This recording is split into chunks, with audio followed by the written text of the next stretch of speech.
As instituições que operam com criptoativos, como criptomoedas e outros ativos mobiliários, só poderão atuar aqui no Brasil com uma autorização formal do Banco Central. O capital mínimo exigido é de 10 milhões e 800 mil reais e 37 milhões de reais a depender do conjunto de atividades oferecidas. Então pode ir de 10 milhões até 37 milhões. Essas empresas deverão assegurar a rastreabilidade das operações e passam a ter a obrigação de mandar essas informações ao Banco Central a partir do ano que vem. As mudanças foram publicadas pelo Banco Central Brasileiro ontem. Para repercutir esta regulamentação dos criptoativos, conversamos agora com Bernardo Sur, CEO da Associação Brasileira de Criptomoedas. Seja bem-vindo à nossa programação e você me ajude a pronunciar o teu sobrenome, por favor, Bernardo. Bem-vindo. Gabriel, muito obrigado. É um prazer estar aqui na CNN, prazer estar aqui na Abertura de Mercado. O sobrenome é Surur. Surur. Então tá quase. Tá quase lá. Meu caro, muito aguardo, muita espera por essa regulamentação do Banco Central. Eu gostaria de saber como a associação recebe essas novas regras. Os criptoativos e as operações envolvendo moedas digitais foram equiparadas ao câmbio, então tudo que vale para câmbio no Brasil vai valer para essas criptomoedas. As corretoras, como até o nome é igual, foram equiparadas a corretoras de câmbio e há este valor mínimo para operação no Brasil, que é até maior do que o Banco Central havia estipulado para fintechs no passado. Como vocês recebem essas regras? Bom, de uma forma geral, foram 7 consultas públicas. Nós temos as 3 primeiras normas. Ainda virão mais regras desse lado. Então, nós temos agora a publicação das 3 primeiras normas.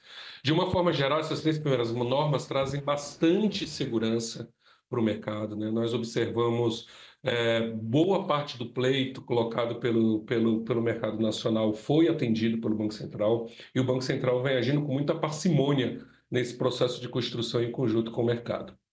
Então, o que a gente observa é um cenário muito positivo dessas 3 normas que vão começar, né, a valer a partir de fevereiro do ano que vem, por meio do processo de autorização. Então, isso é muito positivo. Agora, de fato, uma grande surpresa foi realmente o capital mínimo exigido, né? O mercado estava se preparando para a faixa de 1 a 5 milhões e veio aqui vou arredondar o número para ficar mais fácil, veio de 11 a 36, desculpa. Então, esse número, 11 vezes maior do que o previsto inicialmente e 5 vezes superior também à parte máxima, de fato traz algumas preocupações para o setor, que vem se preparando a partir do próprio processo que já tinha sido estipulado em consulta pública. Então, de uma forma geral, a norma ela é muito positiva, a regra é muito positiva para o Brasil, coloca mais uma vez o Brasil na dianteira desse tema, né, no tema de construção da criptoeconomia aqui, mas, de fato, o capital mínimo ele preocupa, tendo em vista até o tempo para se conseguir, né? Estamos falando de um processo que inicia agora em fevereiro e tem que ser fechado até novembro do ano que vem. Isso faz com que as empresas tenham muito pouco tempo para conseguir o capital mínimo exigido. Mas, de uma forma geral, todas as outras regras, e principalmente olhando a parte de câmbio, né, onde permite que agora sim as operações de câmbio podem ser oficializadas e podem ser realizadas por meio de criptoativos, por meio de stablecoins especificamente, é um grande avanço para o Brasil e coloca o Brasil mais uma vez em dianteira nessa discussão. Isso vai fazer com que, de fato, nós tenhamos uma institucionalização ainda maior da criptoeconomia aqui no Brasil. Entre os representados por vocês nessa conversa com o setor direta, por favor, Bernardo, há a percepção de que vai ter empresa que não vai conseguir esse tanto de capital para poder operar no Brasil até a partir do ano que vem? Esse é o grande desafio, né? A gente observa, nós temos um censo que fizemos em 2023, com todo o mercado nacional, que observa que mais de 80% das empresas elas são pequenas ou médias, né? Ou seja, que possuem limite de faturamento e movimentação ali muito abaixo dos 100 milhões no ano, né? Então, quando a gente está falando em termos de conseguir alocar capital, de conseguir fazer essas modificações que o Banco Central está pedindo, de fato é um desafio. para os pequenos e médios, que são aqueles que estão levando a inovação para frente, que estão levando a criptoeconomia para frente de uma forma evolutiva, né? E esses pequenos também, eles também provêm serviços para instituições financeiras, para bancos, enfim, a gente tem um cenário muito peculiar desse lado. Então, de fato, o que nós temos é alguns cenários, né? Nós temos o cenário onde as empresas vão ter que recorrer para conseguir esse recurso. Nós vamos ter um cenário onde possivelmente serão forçados ali M&As, fusões, aquisições, para conseguir o capital necessário. E também nós também lidamos com a possibilidade que, como esse é um mercado global, e esse é um mercado que o brasileiro consegue acesso indiferente, né, do processo, né, já que ele é um mercado pela internet, sim, existe também a possibilidade de aumento de informalidade, pelo menos ali nos primeiros momentos. Então, é uma questão muito delicada esse aumento abrupto, né, de onze vezes, mas que nós estamos buscando conversar com o Banco Central exatamente para que o Banco Central consiga reunir todos os atores de uma forma segura e trazer a segurança da regulação que foi colocada para todos os players que estão atuando aqui no Brasil.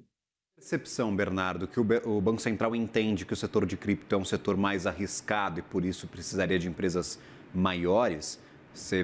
Vocês percebem o Banco Central talvez empurrando os clientes brasileiros, quem quer investir, quem quer comprar criptoativo, para as maiores empresas do setor aqui no país, já que as pequenas ou vão ter que se juntar ou não vão poder operar no país?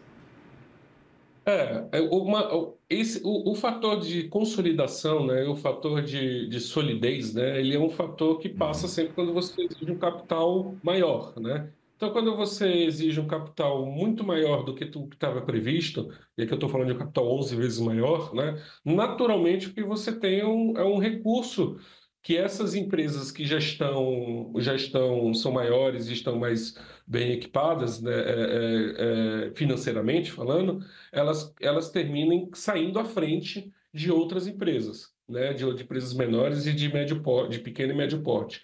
A nossa grande preocupação aqui é trazer todos para a mesma régua. Veja que a criptoeconomia ela tem uma capacidade que é trazer mais players, trazer mais inovação, trazer mais democratização e aumento de competitividade. Claro que toda vez que você mexe na régua econômica desse setor e dos setores que estão iniciando, de fato, você tem um desbalanceamento onde você tem um suporte maior por aqueles que são maiores e você tem um suporte menor para aqueles que são menores. Então, de fato, é uma situação um pouco mais complexa. A gente entende os motivos que foi colocado pelo Banco Central, mas de fato esse ponto foi o único ponto que pegou o mercado de surpresa, né? Eu creio que não foi só o mercado de criptoativos que pegou, também pegou o mercado de fintech, de uma forma geral. Enfim, aqui o que nós esperamos é justamente conversar com o Banco Central e ampliar justamente para que todos consigam entrar nessa régua e todos consigam aplicar aqui a regulamentação e todos consigam aplicar o processo de autorização, a fim de nós termos aqui um mercado cada vez mais diversificado, né? E mais competitivo. Quem ganha com isso é sempre o investidor que está buscando opções. Perfeito. O que que falta? Só para a gente encerrar bem rapidamente, o Bernardo, o que que falta para termos clareza sobre regulamentação de cripto? A gente está falando sobre câmbio, mas tem alguns ativos que são considerados até ativos mobiliários, ficariam para a CVM fazer a regulamentação. Qual que é a distinção? O que que falta para a gente dar o passo final para o setor ser inteiramente regulado no país? Nossa, nós estamos quase lá, Gabriel. Esse é um ponto muito importante, porque quando nós vemos a CVM ela já regula o mercado de valores mobiliários, olhando criptoativos, né, olhando o que nós chamamos de tokens, né, de ativos tradicionais, que são aqueles tokens que dão retorno, né, conforme você investe. Então, a CVM ela já realiza esse processo, né, de regulação do setor desde 2023. E veja que os números são extremamente positivos, né? Nós temos, em 2023, quando foi um ano que a CVM se posicionou, o setor, dados da própria CVM, tá? O setor, ele gerou ele movimentou 300 milhões de reais no primeiro ano, em 2023. No segundo ano, estamos falando de 1,3 bilhões de reais, isso em 2024. E esse ano, no primeiro semestre, já foram 2,2 bilhões somente no primeiro semestre, com a previsão de que dentro desse setor, ainda, né, olhando esses tokens de renda fixa, olhando esses tokens que são referenciados a ativos reais, ultrapassa os 4 bilhões esse ano. Então, esse ano também temos uma consulta pública que está ativa aqui da CVM, justamente para reformar as regras de tokenização no Brasil, para permitir que ainda mais traga mais segurança jurídica, que traga mais players para que a gente possa utilizar a tecnologia blockchain, a tecnologia de tokenização no mercado de capitais ainda mais ampla. Então, quando nós observamos agora o Banco Central fazendo as regulações das empresas criptos e a CVM já se posicionando, já estando posicionada no mercado de valores imobiliários, a gente vê que em breve o setor ele vai estar totalmente regulado e totalmente integrado ao mercado financeiro e ao mercado de capitais que nós temos hoje. Conversamos com o Bernardo Suru, CEO da Associação Brasileira de Criptoeconomia. Obrigado. Muito obrigado, meu amigo. Valeu.